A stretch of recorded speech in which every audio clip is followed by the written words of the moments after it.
Bueno, hoy día estamos con Martín Monet. No es pintor, es sociólogo, analista de estudios de Public Affairs en Activa Research y vocero de Pulso Ciudadano, quien ha seguido de cerca la evolución del electorado chileno y en particular el comportamiento del votante de Franco Parisi, uno de los segmentos más esquivos del panorama político. ¿Cómo estás, Martín? Josefa, muchas gracias por la invitación. No eres pintor, no eres nada artístico. No, me gustaría sí, pero no, me dedico a otras cosas. Oye, la primera pregunta y vamos a partir con esto, ya que está en la opinión pública hoy día. ¿Cómo el tema migratorio puede influir en la carrera presidencial? ¿Está José Antonio Kast tomando ventaja política de este hecho? Mira, asumir que está tomando ventaja política, yo creo que es un poco desconocer el panorama histórico de cómo se ha ido dando la carrera presidencial. En ese sentido, me parece que nosotros hace algunos meses medimos una serie de atributos de los candidatos presidenciales. Y uno de los temas que medimos fue la capacidad que tendría cada uno en ese entonces de quienes están postulando a primera vuelta de controlar el tema migratorio. En ese sentido, los resultados nos mostraron que ese atributo, y en particular todo lo que está relacionado con los temas de seguridad, se asocia mentalmente mucho hacia los candidatos de derecha. Uno de los principales problemas que tiene hoy en día nuestro país, a juicio de la ciudadanía, nosotros lo vimos todos los meses en Pulso Ciudadano, es el tema de la inmigración. Y siendo ese el panorama, me parece que José Antonio Kast no está sumando nuevos apoyos en base al tema migratorio, sino que consolidando algo que las personas, a priori de lo que está pasando ahora, ya asociaban a él más que a Janet Jara. ¿Y cómo Janet Jara se puede aproximar a este tema? Vimos que salió a pegarle al gobierno. ¿Cómo sería una manera efectiva de que se pueda posicionar en el tema de migraciones? Es complicado decirlo porque me parece que en este tipo de temas hay un factor emocional del cual es difícil desprenderse. En ese sentido, como te comentaba, me parece que históricamente el tema migratorio y el tema de seguridad se asocia hacia los candidatos de la derecha y eso es algo que me parece que va más allá de la racionalidad. Es decir, tal como las problemáticas que uno podría denominar como asociadas al conflicto social, ya sea seguridad, ya sea pensiones, ya sea pobreza, históricamente se asocian con lo que es la izquierda. Hay algunas problemáticas, principalmente lo relacionado con seguridad, que emocionalmente, más allá de lo racional, insisto, más allá de las propuestas que se pueden hacer, se asocian a los candidatos de derecha. Y siendo el clima, digamos, político, el clima social de nuestro país, uno que está asociado mucho hacia lo que son las coyunturas más de seguridad, creo que Janet Jara puede acercarse a través de las propuestas, pero desprenderse, digamos, de un discurso histórico que ha tenido la centroizquierda con respecto a la migración y a esta asociación emocional, como te digo, de las problemáticas de seguridad con los candidatos de derecha, es bien complicado. Qué interesante es abordar también el tema de la percepción, porque hoy día hablamos en la mañana con el alcalde de Arica en turno AM, quien decía que no ha aumentado el flujo. Esta es una percepción que se acentúa también con el tema de los medios de comunicación. ¿Cómo diversos estudios han visto este tema? Sí, es un temazo. A propósito, por ejemplo, de lo que es el vínculo de la percepción de este supuesto de que la delincuencia ha aumentado versus lo que indican realmente los datos, ¿cierto? Yo hice mi tesis, perdón, sobre esto, entonces es un tema que estudié a fondo y lo primero es decir que la delincuencia, por ejemplo, es un fenómeno, o los problemas de seguridad son fenómenos que uno agrupa en una misma categoría, les decimos delitos, pero en realidad son fenómenos que son cualitativamente muy distintos entre sí. O sea, no es lo mismo un homicidio, por ejemplo, que un robo de vehículo, y que además no necesariamente se comportan de la misma manera en el tiempo, en el sentido de las alzas o caídas que pueden tener. Entonces, sin duda que hay un tema mediático, los medios son un poco la figura que aparece de intermediario entre lo que es la ciudadanía y lo que ocurre en la realidad, y me parece que en el tema migratorio y en lo relacionado con seguridad también, que son dos cosas que la gente tiende a asociar muy cercanamente, hay un impacto mediático sin duda. Ya. Ahora te quiero llevar a otro tema, que es el tema del voto nulo, voto Parisi. Ha sido difícil caracterizar a estos votantes, o sea, no lo teníamos pensado. Eh, ¿cómo, cómo los candidatos se pueden aproximar a este votante, entendiendo que hoy día el Partido de la Gente, también que fue un factor bastante relevante, dijo que llama a votar nulo? Es interesante conversar el tema del partido de la gente y este llamado a votar nulo. Yo creo, por tres motivos que explicaré a continuación, que va a ser más bien infructuoso, más allá de que puede ser que parte del electorado de Parisi termine votando nulo. Lo primero es comentar que no todos los votantes del Parisi son votantes del PDG. En la última elección presidencial, en la primera vuelta, Parisi obtuvo algo así como 2.500.000 votos, y el PDG en las votaciones de las cámaras de diputados obtuvo un total de 1.250.000. Entonces hay un 50% de votantes de Franco Parisi que no necesariamente tienen ningún tipo de afinidad con el PDG y que ve en la figura de Parisi otros méritos que asumen que son dignos de darle su voto, ¿cierto? Eso en primer lugar. Lo segundo es que tenemos un antecedente, el del 2021, en el que Franco Parisi llamó a votar por José Antonio Kast, pero en las regiones en las cuales había ganado Parisi o había sacado porcentajes importantes, se terminó imponiendo en aquella ocasión Gabriel Boric. Entonces, Ahí hubo trasvasije. claro, Sí. claro. O sea, siempre hay trasvasije. Sí. El tema es que ver hacia dónde se puede ir el trasvasije es complicado. Entonces está ese antecedente de que no necesariamente el votante de Parisi adhiere a lo que dicta el PDG o incluso el mismo Parisi. Y en tercer lugar, creo que esta elección tiene la particularidad de que es una elección muy cargada emocionalmente.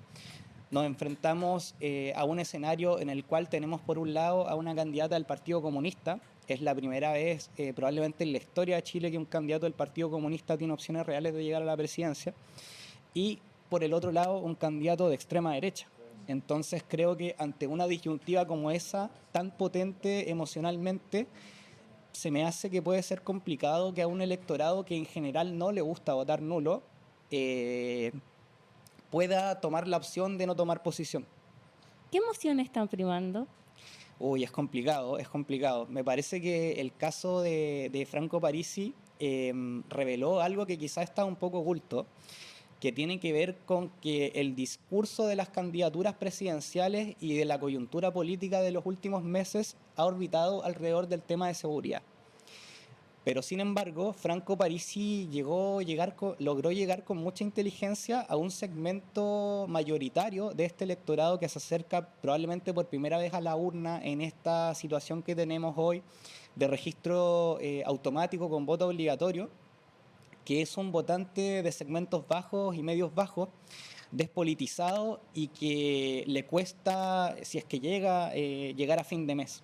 Por ende, muchas de las propuestas de Franco Parisi, que van orientadas, por ejemplo, en el caso de la devolución del IVA de los medicamentos, a devolverle, digamos, el dinero al bolsillo a este votante al que tiene problemas de bolsillo, de llegar a fin de mes, es súper interesante. Entonces, creo que buena parte de los candidatos y en particular los candidatos de derecha han hecho campaña muy a propósito de lo que conversabas de las emociones, a través del miedo, ¿cierto? Del miedo a la continuidad del gobierno, del miedo a lo que está sucediendo o pareciera que está sucediendo a nivel de delincuencia, a nivel de inmigración. Mientras que Janet Jara creo que ha apelado a cosas distintas y lo de Franco Parisi es interesante porque saca a la mesa, saca a la luz temas que parecía que no estaban siendo tomados por el resto de los candidatos. Oye, si estuviéramos como en Intensamente, ¿qué emoción sería cada candidato? Uy, a ver, es difícil verlo. ¿Qué se te ocurre a ti? A ver. No sé, tal vez lo que estábamos hablando acá se representa más el miedo, como que le han logrado instalar con esta agenda de seguridad. Y mi pregunta iba porque ¿es Jara la alegría? ¿Podría ser la alegría? O porque si el clima societal es el miedo, es difícil que la alegría se pueda imponer en ese contexto. No sé, ¿es la alegría? Mi pregunta. Podría ser, o sea, más allá de lo que representa también, yo creo que es innegable que Janet Jara tiene un carisma distinto al del resto de los candidatos, tiene una llegada con la gente que probablemente no tiene José Antonio Cast. Porque Kaiser también podría haber representado a la rabia. Estoy pensando en, Claro, como que me hace sentido. como que uno lo piensa. Entonces, como si societalmente estamos en estado anímico, entonces tal vez ese lado del tablero de la mente de Riley como que funciona mejor. Sí, sí, y esa es una de las razones por las cuales lo tiene complicado además Janet Jara. Otra cosa tiene que ver con que, y hablando por ejemplo de lo que es el votante de Parisi, nosotros dentro del votante de Parisi podemos distinguir, si bien es un grupo heterogéneo, podemos distinguir una serie de características comunes que nosotros hemos identificado. A nivel sociodemográfico estamos hablando de personas de 18 a 40 años, de estratos socioeconómicos bajos y medios bajos, más hombres que mujeres y principalmente, como te decía, personas que tienen este tema de que les aprieta el bolsillo.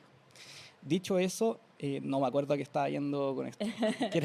De las emociones, estábamos pensando en eso, en que cada uno podría representar una emoción. Sí, sí, sí, claro. Bueno, ese es un tema que tiene la dificultad de Jara, ¿cierto? El tema de representar quizás la alegría en esta sociedad que está inmersa en el miedo. Y en segundo lugar, hay un tema que tiene que ver con que se vota por la desaprobación al gobierno. ¿A qué me refiero con esto?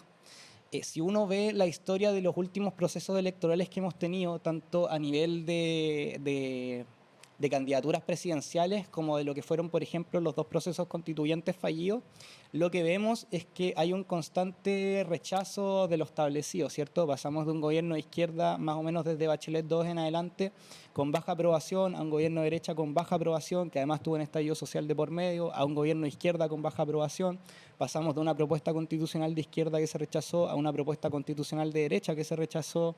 Entonces creo que Janet Jara tiene el peso de representar la continuidad en una ciudadanía que tiene esta pulsión inherente de la no continuidad, ¿cierto? Y creo que el votante de Parisi, según nuestros datos, más o menos 3/4 de los votantes de Parisi desaprueban lo que es el gobierno y esa probablemente va a ser uno de los factores que tomen en cuenta a la hora de tomar la decisión en segunda vuelta. Entonces, una eventual, por lo que entiendo, lo que me está diciendo, una eventual derrota de Janet Jara superaría lo que es la candidata. O sea, como que tiene que ver con lo que ha estado pasando en un contexto de mucho más grande, ¿cierto? Sí, hay que ver las cosas, creo yo, a niveles más grandes. Hay que entender lo que ha pasado en Chile en los últimos años, hay que entender lo que está pasando en el mundo. O sea, el proceso que nosotros estamos viviendo en Chile de este auge de candidatos de extrema derecha, de candidatos populistas como la Franco Parisi y en general de polarización del escenario político,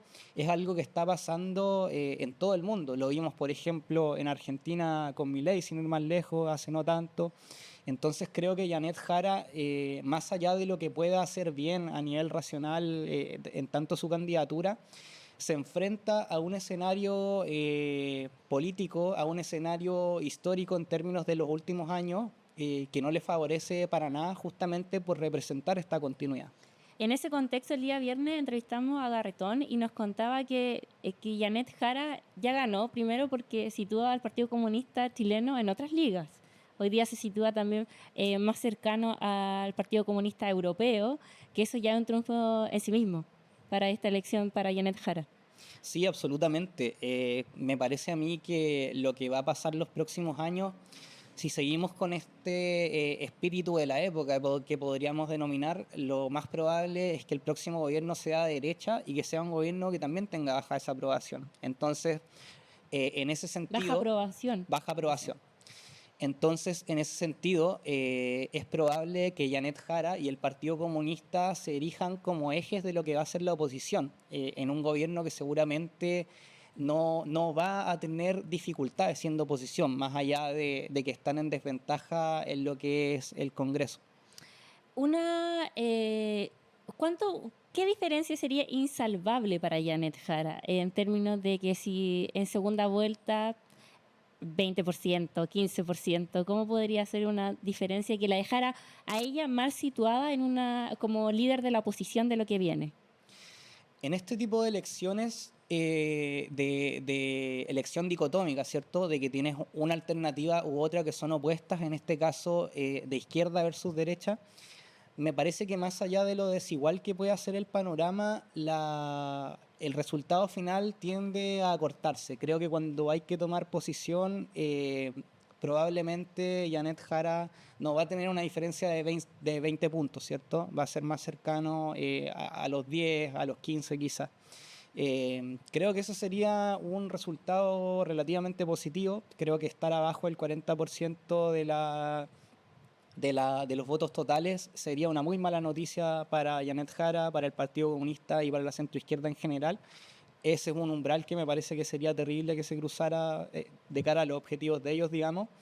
Pero creo que más allá de lo que pase en la elección de ahora, que como te digo está influida y está rodeada por cierto contexto social de los últimos años en Chile y de cierto contexto mundial que no le favorece para nada la candidatura a la centroizquierda, creo que lo que viene es centrarse en lo que hay que hacer a nivel de oposición en los próximos años. ¿Y está todo perdido para Janet Jara?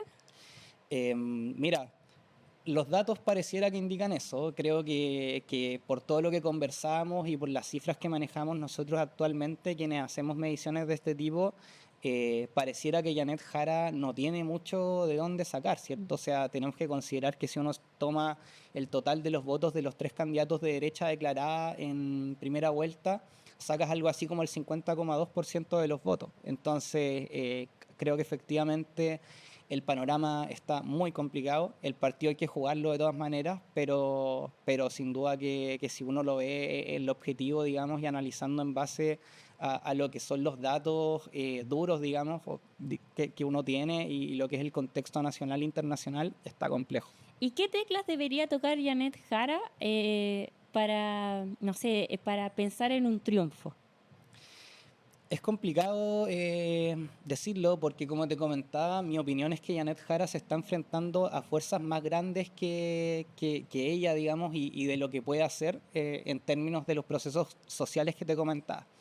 Dicho eso, creo que algo que Parisi hizo muy bien y que mostró que se puede hacer, me parece que es agarrar estas propuestas sencillas, concretas, como lo son, por ejemplo, como comentábamos antes, la devolución del IVA a los medicamentos, eh, dicha con un lenguaje además que es súper simple y explicado de manera que la gente entienda que es algo que se puede hacer. Creo que ese es un buen recurso que me parece que Janet Jara debería aprovechar y creo que lo ha hecho de esa manera.